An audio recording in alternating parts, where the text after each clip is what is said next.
এক সময় সবুজে ঘেরা এক ছোট্ট গ্রাম ছিল। সেই গ্রামে থাকত ময়না নামের এক কৌতূহলী মেয়েটি।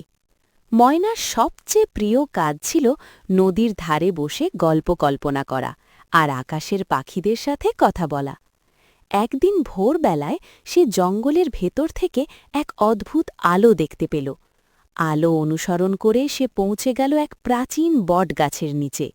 সেখানে বসেছিল এক সোনালি পাখি, যার পালক ঝকঝক করছিল সূর্যের মতো। পাখিটি ময়নাকে বলল, আমি এই জঙ্গলের রক্ষক, কিন্তু আমার শক্তির মণিটি হারিয়ে গেছে। তুমি কি আমাকে সাহায্য করবে? ময়না একটু ভয় পেলেও সাহস করে রাজি হল।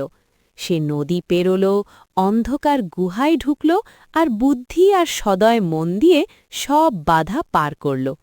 শেষে সে মণিটি খুঁজে পেল, একটি ছোট্ট কিন্তু উজ্জ্বল আলোয় ভরা পাথর। মণিটি পাখির কাছে ফিরিয়ে দিতেই পুরো জঙ্গল আলোয় ভরে উঠল। সোনালি পাখিটি খুশি হয়ে বলল, তোমার হৃদয় সৎ, তাই তুমি একটা বর পাবে। ময়না চাইল তার গ্রাম যেন সব সময় সুখে থাকে। সেই দিন থেকে গ্রামে আর কখনো অভাব এলো না, আর ময়না হয়ে উঠল সবার প্রিয় সাহসী মেয়ে। আর সোনালি পাখি আজও নাকি ভোরের আজই তাকে জঙ্গলের আকাশে উড়তে দেখা যায়।